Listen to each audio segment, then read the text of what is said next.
सतेन चौहान मेरे सहयोगी इस वक्त तमाम जानकारी के साथ जुड़ गए हैं। सतेन, देखिए, हालांकि चंडीगढ़, हरियाणा, इस तरह के राज्यों में अभी कोई मीटिंग तो नहीं बुलाई गई है, लेकिन वहां पर किस तरीके का माहौल है, कैसे वहां पर सतर्कता बरती भी जा रही है या फिर नहीं? देखिए नेहा, सबसे पहले आपको बताना चाहूंगा कि यही वो चंडीगढ़ इंटरनेशनल एयरपोर्ट है जहां पर कोरोना का शुरुआत में सबसे पहले केस डिटेक्ट हुआ था।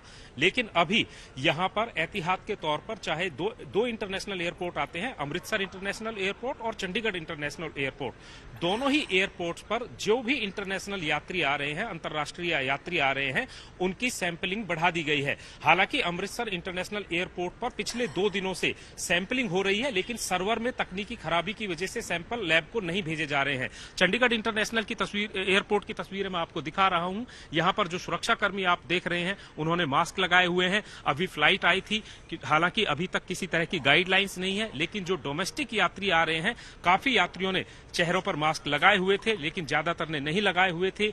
और इंटरनेशनल पैसेंजर्स की बात करें तो उनकी बाकायदा सैंपलिंग कोविड की शुरू कर दी गई है, चाहे अमृतसर इंटरनेशनल एयरपोर्ट हो या फिर चंडीगढ़ इंटरनेशनल एयरपोर्ट हो। हाँ, अब 3:30 बजे जो प्रधानमंत्री समीक्षा बैठक लेंगे, अगर उसके बाद किसी तरह के नए दिशा निर्देश आते हैं तो उनको जरूरी फौरी तौर पर लागू किया जाएगा। लेकिन वर्तमान में हरियाणा, पंजाब या फिर चंडीगढ़ चूंकि यूटी है, केंद्र सरकार के अधीन आता है, यहां पर कोविड को लेकर फिलहाल किसी तरह की गाइडलाइंस नहीं है, ना मास्क मैंडेटरी है, ना किसी तरह की सोशल डिस्टेंसिंग की बात अभी तक यहाँ पर कही जा रही है। इन सब सतर्कताओं को बरतने के लिए, लेकिन इस बीच चीन की एक बार फिर से बात कर लेते हैं, क्योंकि चीन में ओमिक्रॉन का सब वेरिएंट BF.7 कहर बरपा रहा है और चीन की राजधानी बीजिंग में खासतौर पर 70% लोग इस वेरिएंट की चपेट में आ चुके हैं।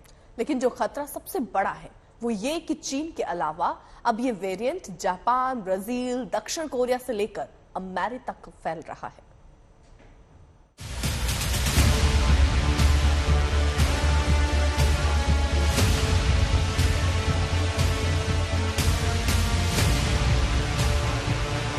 सांसों को जिंदा रखने के लिए अस्पतालों में दर दर भटकते लोग,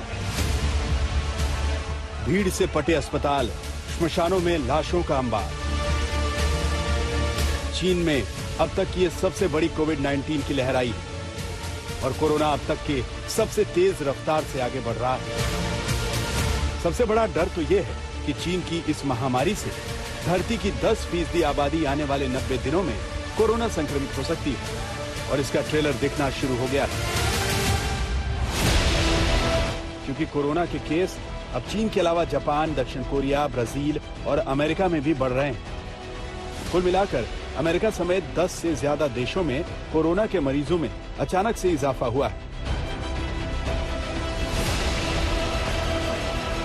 इन आंकड़ों पर गौर करिए। नई लहर में जापान में कोरोना के मरीजों की संख्या 72,297 पहुंच गई और 180 लोगों की मौत हुई। जर्मनी में 55,000 नए केस आए हैं और 161 लोग मारे गए हैं। ब्राजील में 39,579 लोग कोरोना से संक्रमित हुए हैं, 140 की जान गई। दक्षिण कोरिया में 26,622 लोग कोरोना की चपेट में आए हैं और 29 लोगों की मौत हुई। अमेरिका में 19,893 नए केस सामने आए, 117 लोगों की मौत हुई। फ्रांस में 8,213 केस के साथ ही 178 लोगों ने अपनी जान गंवाई। अब आपको बताते हैं कि चीन में कोरोना की सबसे बड़ी लहर कैसे और क्यों आई और क्यों कोरोना अब दुनिया के 10 देशों तक पहुंच चुका है। तो सुनिए, इस महीने की शुरुआत में चीन ने अपनी सख्त जीरो कोविड पॉलिसी में ढील दी और इसके बाद से वहां कोरोना के मामलों में सुनामी आ गई। अब सवाल यह है कि क्या चीन का संकट दुनिया का संकट बन जाएगा? क्या चीन की महामारी से दुनिया में दहशत लौटेगी? क्या फिर से दुनिया कोरोना का पुराना अंदाज देखेगी?